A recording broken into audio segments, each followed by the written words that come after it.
Here to break down the Vikings 2024 draft class, we have PFF's lead NFL draft analyst, Trevor Sikkema. You can follow him at Tampa Bay Trey, that's TRE. And he also is the co-host of the NFL Stock Exchange podcast, which just released their draft grade episode. And Trevor, you got us with a B. I mean, I was a B student. I like hearing that. What did you like so much about the Vikings draft?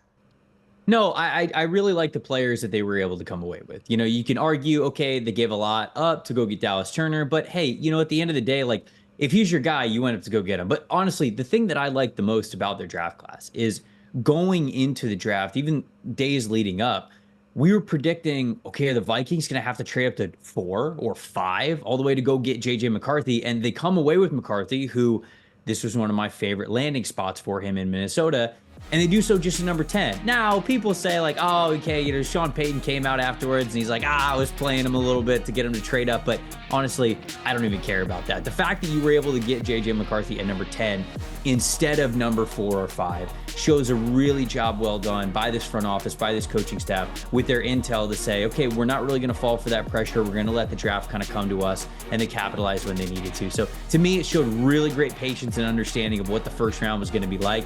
Again, like I said, it was a lot to go from 23 up to 17 to get Dallas Turner. But again, if this is somebody that they think could be a double-digit sack guy for them, these are the players that you're going to go after. So we figured that the Vikings class was going to be smaller in number, but you want that impact to be there. And so it's somewhere between like B plus to me, depending on how you value the trade that they made with the trade up to, because of kind of what they lost being able or having to do that. But other than that, the football players that they brought on this team are great, and that's what matters most. Yeah, and I guess 2 first-rounders do an immediate impact from guys like that. And you actually, in your final mock, had put JJ McCarthy at 11 with the Vikings. Why did you feel so strongly about that as a landing place for him?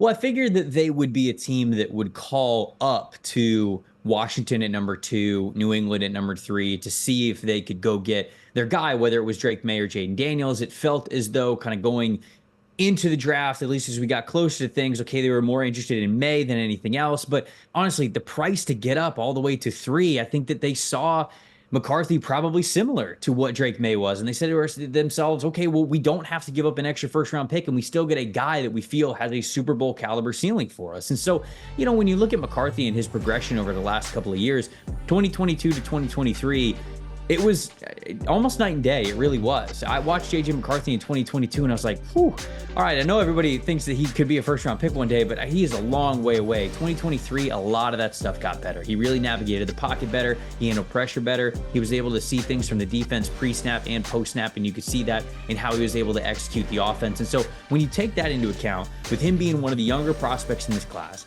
getting to sit behind Sam Darnold for a little bit, get to learn from a guy like Kevin O'Connell, who has proven that he can really work wonders with quarterbacks. To me, this is an ideal spot. And not only did I think that this could happen, I wanted it to happen because at the end of the day, wherever these guys are ranked on my big board, I want the absolute best for them. And I think that JJ has a chance to really blossom into an incredible starting quarterback at the NFL level in Minnesota. When you think about the context that he's in, not just the coaching staff, but also having Justin Jefferson, having the offensive line, which was one of the better ones in the NFC. I think this is a really good scenario for JJ. All right, we also think it's a great scenario for Dallas Turner to join forces with Brian Flores, and it was a trade up. They really didn't think that Dallas Turner would be available there at the 17th spot, let alone I think at 11 is what Coach Flores told me. While you're watching tape and film on Dallas Turner over the years, what really stuck out to you about this guy? Unique natural gifts is probably the best way that I could say it. I mean, he's not all the way there yet when it comes to his technique. You know, he's played at a little bit of a lighter weight. He played a little bit of a heavier weight this past year. He's still trying to figure out, okay, what's the best weight for me to maximize my speed, my strength, everything. But just the physical gifts that this guy has. We saw him at the combine with all of the athletic numbers. I mean, the 40-yard dash, the vertical, the broad. I mean, this guy's so explosive, and I love how he rushes from a two-point stance, that stand-up linebacker spot that I know Brian Flores is going to be able to maximize and get him in those positions. But even beyond that, I mean, he's around like 6'3", and he's got the wingspan of somebody who's 6'9", 6'10". So having that length, that long arm, that's where he builds his pass rush plan after. So he'll burst off the line of scrimmage really quick. He'll he'll extend that arm all the way. He'll get straight into your chest. He'll push those offensive linemen back. And the second they try to shift their weight more towards their toes, well, that's when he'll counter. That's when he'll rip them to the side. That's when he'll give him a club rip or whatever it is to get by him that outside shoulder and get into the quarterback. So there are just so many flashes with Dallas Turner where you see those plays on tape over the last couple of years at Alabama, and you just go, man, if this guy can put it all together consistently at the NFL level, he's going to be a major difference maker. And obviously, Minnesota saw him the same way. And look, for them to say that, okay, we didn't even know if he was going to be at 11, that's not just, saying something in hindsight because you got your guy. There were a lot of mock drafts that had Dallas Turner going 8 overall to the Atlanta Falcons. And when they kind of shocked the world and went quarterback there at that spot, I think that really threw off how the edge rushers kind of went in this draft. And obviously Minnesota to their advantage going up to get their guy. But sometimes you will hear from teams and they'll go, oh, well, we had this guy that we drafted in the second round as like a top 10 player. And you go, okay, well, did you really? But I honestly believe it here with what Flores says with the Vikings, because Turner was seen as a top 10 pick. And I think most mock drafts had him there. So to get him at 17, even for the trade up and the value that they may have lost to do that, you got a good football player who, again, like I said, you're hoping you can get double-digit sacks from him in that Flores defense. For sure, because with the departure of DJ Wanham and obviously Danielle Hunter, there was a big spot to fill. The Vikings went out and signed Jonathan Grenard. They have Andrew Van Ginkel, now Dallas Turner. When you kind of see those types of moves, what can we expect from a pass rush that includes those 3 names?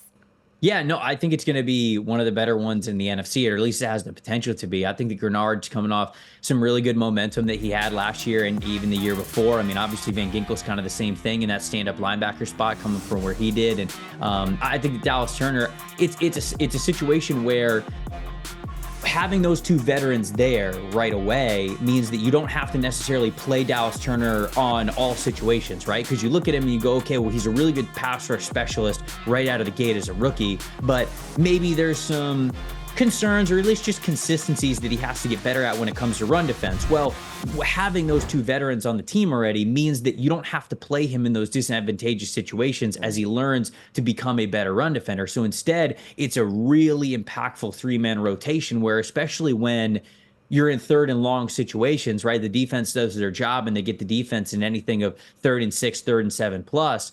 There's a world where you get all 3 of these guys on the field, right? You've got them roaming in all sorts of different formations. Like Flores is somebody who is going to mix it up where sometimes you'll see no edge rushers with their hands in the dirt and they're all just standing up in front of the line of scrimmage. You don't know who's going to come where, and you don't know who's going to stunt or come to the outside or the inside. And Dallas Turner only gives you more flexibility to do that. So I think that this is a high potential group now on the edge for Flores to work with. And everybody knows that defense works best when they're getting quick, consistent pressure on the pocket. And I think they have that potential this year with these 3 guys.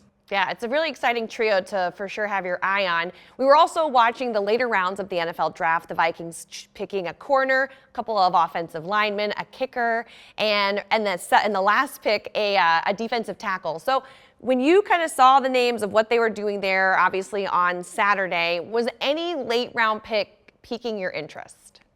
I think Kyrie Jackson can be a really good steal for them. I really do. Like, as a 3rd rounder to get a guy who has starting potential at that position, it just doesn't always come around very often. And this is somebody who was a former 4-star who was at Alabama, goes over to Oregon, has a really good year this past year. Really physical, competitive player. He's got that size and speed combination. It's just really the consistency that you want to see more from him. But absolutely, from a gifts standpoint, physical ability, he can start at the NFL level. And the other one, I think Walter Rouse is somebody who I did not know a lot about going into the Shrine Bowl, where he went for his All-Star event. And he really stood out to me. The Oklahoma offensive tackle, everybody was talking about Tyler Guyton, their right tackle, just because, okay, he had the 1st-round potential, but I watched Rouse at the Shrine Bowl and I was like, he's the best tackle here. And so I loved how he was facing off against guys like Xavier Thomas, guys like Mo Kamara, like these players who I think can be impactful players at the NFL level. So I understood why he ended up going until day 3, but to me, he's a really steady offensive tackle prospect who gives them a nice spot starter option in case any of their starting offensive tackles go down. And that depth along the offensive line is really, really important, especially for teams that are trying to make pushes late into the season, because it's such a physical game. It's such a long season that to get a player like that, even though you say, okay, well, I don't know if he's going to be a starter one day, that's fine. You need guys at offensive tackle who you know can start for you in a pinch. If an offensive tackle that you have, like if Christian Darrisaw has a high ankle sprain at some point, he's not out for the season, but he might miss 2 or 3 games. You could start a guy like Rouse and not be in a terrible situation. So to me,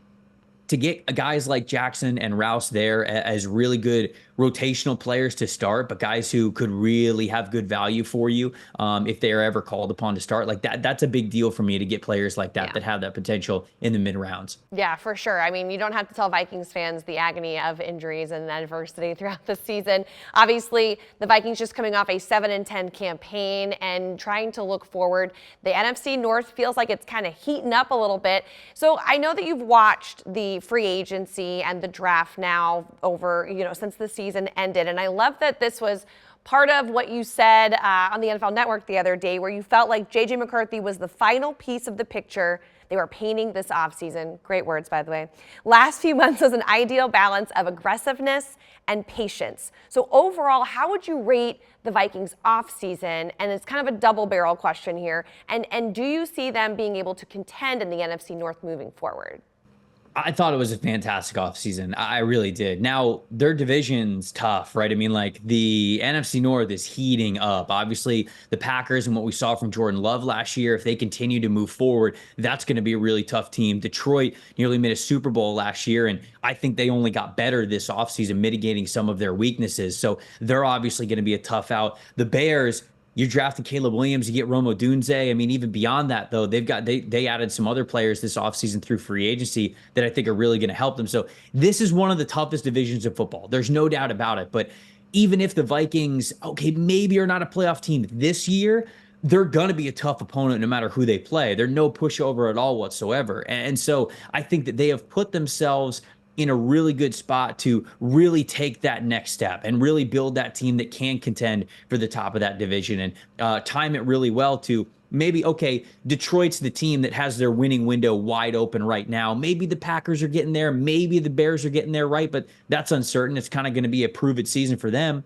But I think that it is for the Vikings too. Like, who's going to be that second best or second most feared team in the division? Maybe that means a wild card team, but maybe that could also just mean who's next, right? If Detroit has a couple more years left in their winning window, we know that the NFL is very cyclical with like, okay, this is where your big push is. Now you're rebuilding a little bit. So I don't think that Detroit's going to last forever at the very top. It's always a motion type of a thing. So maybe the Vikings are setting themselves up, especially with McCarthy's timeline, to really jump in 2, maybe 3 years to be that team at the very top of the division. So between now and then, though, I don't expect this team to be any sort of pushover at all. But even if it doesn't mean the playoffs this year for the Vikings, I think they're going in the right direction. I think they got the right guys in there to make sure that year 2, year 3 down the road, they're in an even better spot than they are in now. All right, well, now I just want the season to start. That was awesome. I'm like ready to run through a wall for you. Appreciate all of the great analysis, Trevor. You can catch him at Tampa Bay Trey on X or on PFF. He is PFF's lead draft analyst, Trevor Sikkema, also the co-host of the NFL Stock Exchange podcast. Always, Trevor, thanks for your time. We appreciate all the insight. Thanks, guys. Anytime.